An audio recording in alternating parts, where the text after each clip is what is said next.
Columbus 2717 is proud to present this interview with former mobster and born-again Christian Michael Franzese.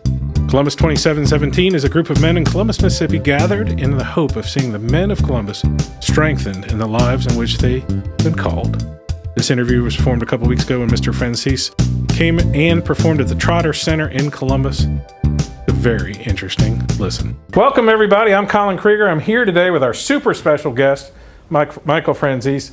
This is Columbus 2717. This is our men's group here in Columbus. Michael's here tonight speaking at the Trotter, and we just wanted to get him here for a little interview, just to hear some stuff so we can talk to the youth of our group. Welcome to Columbus. Have you had a good stay so far? Your 3 hours here? So far, so good. Yes. Man, good to hear it. Well, man, we really want to get into your origin story. Everybody knows the big point details about mafia life and that sort of thing, but can you tell me about like growing up? And I mean formative years from like the age of 9 or 10 until you went off to college. Well, you know, the formative years, I mean, they were good, but they were tough because of my dad's very high profile and his involvement in the mob life. My dad was a constant target of law enforcement from the time I was 2, 3, 4 years old. So we lived with that. You know, he was indicted several times. He went to trial 3 times. Actually 4 times, I'm sorry, and then eventually went to prison. But, you know, he was so high profile that back then we had police around us all the time. My dad was arrested in and out of jail. But still, I had a lot of love and respect for my dad because he wanted me to have an education. You know, whenever he could, he would be there. I was an athlete. He would attend my games. I had brothers and sisters. We tried to be a tight-knit family through all the, chaos. But, you know, at the end of the day, I can't complain about it. You know, it is what it is for all of us in life. And I ended up, going to school for a while. I was in college. I went through high school, went through 2 years of college. I was a pre-med student. And then my dad got that 50-year prison sentence, and life turned to a different course for me. But, I have some fond memories of my childhood, of growing up in that Franzese family. And we have some rough ones, but listen, it is what it is. Did you have a paper route or cutting grass or the normal childhood jobs? I did have a paper route. Yeah, I was a hustler when I was a kid. I was always working. I didn't like not having money in my pocket, so I was always into the next venture. I had a paper route. I did a lot of different things as a kid to earn money, and all legitimate back then, But I did normal things. I played ball. If you would have told me, what I wanted to do when I was a kid, I wanted to play center field for the New York Yankees. Yeah. Because Mickey Mantle was my idol back then. I'm a diehard Yankee fan. So I was normal in that respect, But all the other stuff that was going on still had its impact. Yeah, well, that's tough when you got your whole family going on that. How was that on, because your extended family, your brother, your mom, how was it on your mother before your father went away? Very tough. My mother, she went through a lot, At the end of the day, it was 33 years without her husband because my dad did 40 years in that sentence. And, she died in 2012, so that was 33 years for her without a husband. So it was rough on her. She had her moments. She could be difficult. And then my brothers and sisters did not handle it well. My brother was a drug addict for a long time. My sister died of an overdose of drugs. My younger sister, not mentally stable, she passed away at 40. So, they were really impacted. I would say more than I was. It all depends on what you can handle in life. And, for some reason, some of us can handle more, what could be very, very difficult for you could be easy for me and vice versa. And I found that out throughout my life. And my brothers and sisters just suffered mightily. Did you have any of the parts growing up getting to go to the ball game with your dad or washing the car or that sort of stuff? I know he was extremely high profile. You say high profile. I mean, you're in the boiler room in New York with all eyes on you, and at the peak of what most people consider the mafia heydays, Yeah. And was that tough? That sort of relationship, like having private time with him, big family and everything. Absolutely. He took me to ball games. He attended my games. Whenever he could, he wouldn't miss a game. He was a good father in that regard. He never brought what was going on in the outside world into the house. Yeah. We saw it all, obviously. We lived through it, but it wasn't discussed in the house, not among the kids and everything else.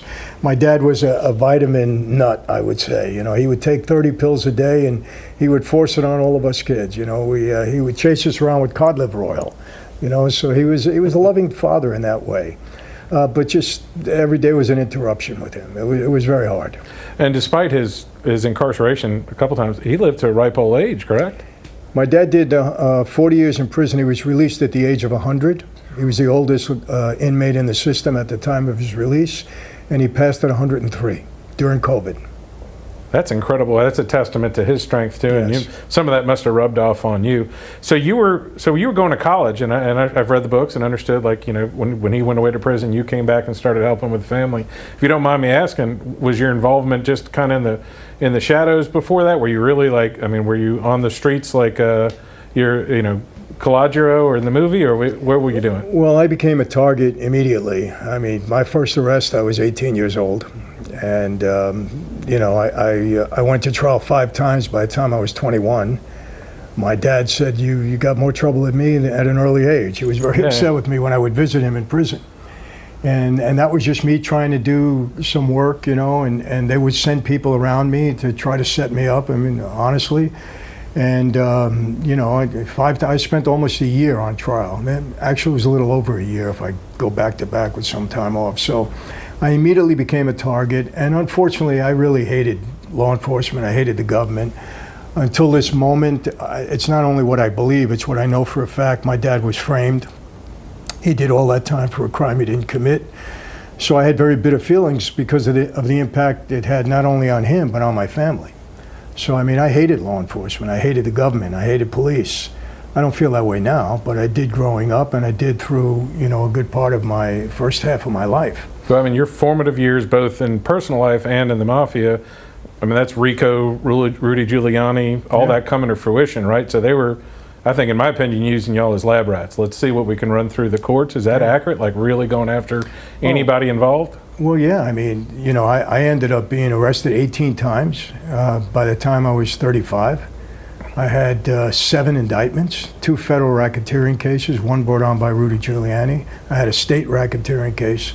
I had 5 other cases in New York that I went to trial on. I mean, I never had any peace with respect to just living a normal life without being constantly under surveillance and, pretty intense investigations. So that was my life. I was used to it because I grew up in it. So I said, oh, this is normal. Yeah.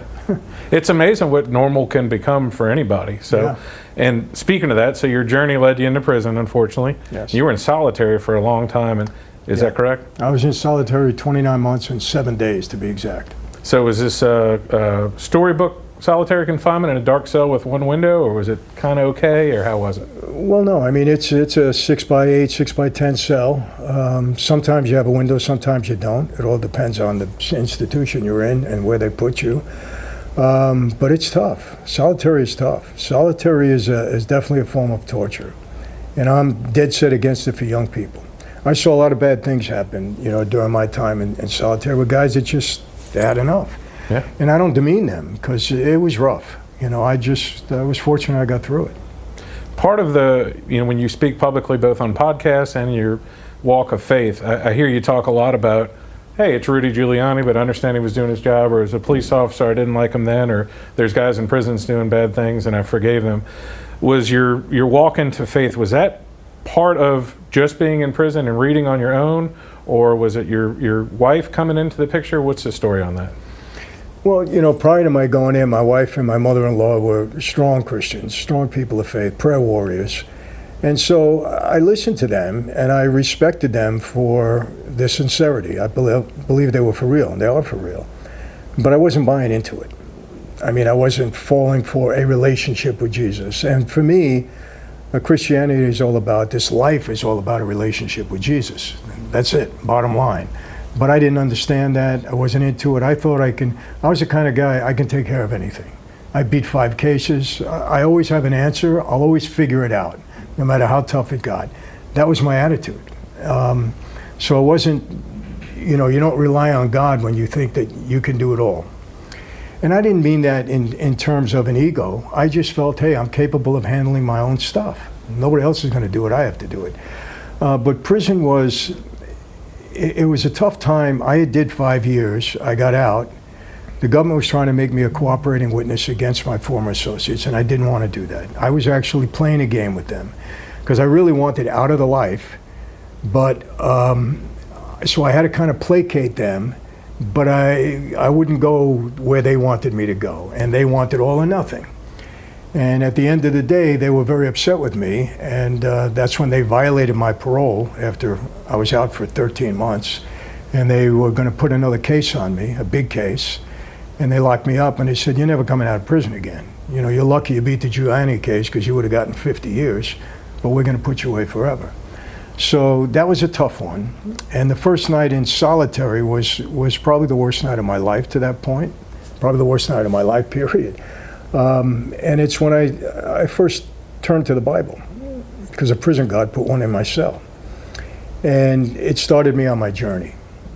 You know, and I accepted Christ maybe a little different than everybody else because of my, quote, legal background, you know, fighting my cases, fighting my dad's case for my whole life up to that point. I really wanted evidence that God was for real and that Jesus was for real. So I did it like I was studying a case, preparing for my case. I wanted to see the proof, the evidence. And I can honestly say, and I've said this 1,000 times, I'm not the best Christian. I still fall.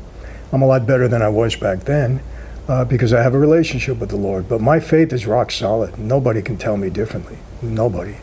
It's not only from what I've learned, what I've seen, what I've researched, the evidence that I've compiled, because I'm very into defending my faith. But what I've seen him do in my life, and what I've seen him do in the life of others. God is real. And Jesus, you know, he walked this earth, he lived, he died, he bled, he had tears, he died on the cross and he rose again. And I believe that with all my heart. And so, you know, I had to take a hard fall. I can say this, I don't know that if I did not go to prison, go back into prison, and really have fear in me that I would never come out again, and really hit rock bottom, I don't know if I would have turned to Christ when I did. Hopefully later on I would have, something else would have happened, but that did it for me, because another thing I learned in prison that I'm going to tell the guys tonight, it's good to have a very healthy fear of things that are no good for you. I have a healthy fear of drugs. I've never taken a drug outside of an antibiotic or an aspirin. Don't take it, because I'm afraid I'll like it. And I don't want to get hooked. I have a pretty strong constitution that way, but who knows? You know, I don't know. I saw my sister die. I saw what it did to my brother and so many others. I have a healthy fear of drugs. I have a healthy fear of gambling. I help people, you know, when I had a gambling operation, I saw more guys destroy their life over gambling than drugs and alcohol. And I don't like drinking other than my wine a little bit. But so I don't drink. But during that time in solitary, I developed a healthy fear of hell. And I tell people all the time, don't shy away from it. You know, you got to face your demons. There is a heaven and there is a hell. And I don't want to go there. And I just did a podcast recently. I said, I'm not going to hell for anybody. And I mean it. And so, you know, it helped me in that regard. And, you know, fear of the Lord is the beginning of wisdom, you know, and it made me very wise in my faith. Well, your life journey has some more zeros behind it than a lot of people's things. I like to say, like, you know, your rock bottom might be a creek and it might be a canyon. There's a lot of folks who were lawless when they were younger, have gone to prison and hit rock bottom, but done drugs and done other things. You just on a much bigger scale. And it's incredible that you came out of that, because a lot of times, and I thought about this when you're in your podcast with Bill Maher, that sometimes the more educated you are, the more intelligent you are, the more it takes for people to get to a position of having a relationship with Christ or whatever faith they're in, because they're looking at too much. They're like evidence, and really not looking in the mirror at how their life is going. I want to transition real quick into talking about your life as an entrepreneur, because all this time since you left the mafia life, you've somehow found a way to make a living. Now, most recently through social media, and I know you're speaking to the Georgia football team right after this, and you're speaking at events like this. This is more of a charity case for us. We appreciate you coming to our small town. But can you talk about some of your entrepreneurial ventures, not just I know the pizza and the wine most recently, but things you've done over the last 25 years? Well, you know, quite honestly, when I came out, you know, I really believe this: to those who have been given much, much is expected in return. And I took the Lord's words to heart, his last command to all of us, Mark 16:15, go out and preach or share the good word to all of creation, obviously the gospel. And I really felt the responsibility when I came out, not because I intended to do it, but because a pastor of mine who, he married us. I hardly knew him. But when I was in the hole, he used to send me money for commissary. He would send me books. And I was almost embarrassed. I told my wife, why is he doing this? I don't really know him. I don't feel right. And she said, hey, he loves the Lord and Turney loves you. Just do it. You know, buy soup for the commissary. I said, okay. So when I got out of prison, he asked me to come and speak to the congregation and give my testimony. Last thing I said, what are you talking about? You know, but I couldn't turn him down. So I went, and he asked me to give 4 talks, and I did. And I can't explain how it caught on from that point. But all of a sudden, I'm getting called from churches and ministries and this. I've never marketed myself. I never did anything. I don't even know. If you ask me how did it all begin, I don't know. I honestly don't know. But I started to say, hey, you know what? This is really working. Maybe this is what the Lord wants to me. So I put entrepreneurial stuff aside, and I was really just dove headlong into ministry. And I did that for many, many years. It was the only, and I'm still doing it, I don't want to get me wrong, but it was only at some point I said, you know what, I'm still that guy that likes to earn a good living. Yeah. So I started to venture into some different things. And, you know, people have said this to me, say, Michael, you're a brilliant businessman. You've touched so many things. You had successful automobile dealerships. You made all that money in the gas business with that scheme you created. And I said, I'm not a brilliant businessman. Well, what do you mean by that? I said, there's a lot of things that I don't like to do, and I won't do well. I said, I had a couple of talents. One, I understood what I knew what a good deal could be. I had the vision to see this could really work. I can get involved in this. I can get behind this. And then I had a slogan for myself, do what you do best, delegate the rest. Because there's some things I'm just not going to do well. So I had a talent of hiring the right people and getting the most out of them. And that's been the secret to my success. Yeah. I have great people around me. Even now, you see YouTube.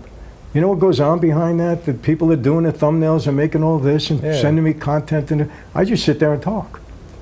But the team is doing it. And I have a young team around me that understands the phone and the internet. I don't even want to get involved. I don't care how it works. It works for me. That's all I care about.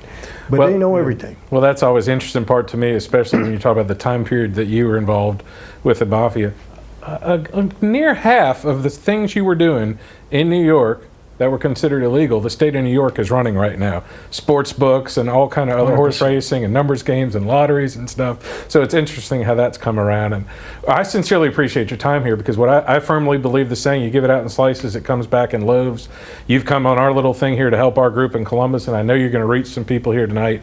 And I know that's how your career's come from, because you've given out and did it and didn't know what you were doing. And it's a good example for the young kids now that they can be in trouble, and again, with less zeros on it. They can be sitting in the jail here down the block and have less zeros on it, but you know, they just got to find their rock bottom and define it, and you don't have to hit it. You can find it with the friends and some help. And exactly. Faith. And you know, the hardest part for a lot of these young men, I've spoken to, God, hundreds. I literally get comments, texts, emails every single day. It's overwhelming, you know, but so many struggle with forgiveness. So many of them. If they can get past that, and I'm going to, you know, talk about that tonight, and understand that God has a plan and a purpose for each and every one of them. You don't have to be a pastor. You don't have to have a mafia background. You know, your purpose in life, or His purpose in your life, might be to bring one person to the Lord. But if that's it, and you fulfilled it, we're on equal ground. You're on equal ground with the Pope.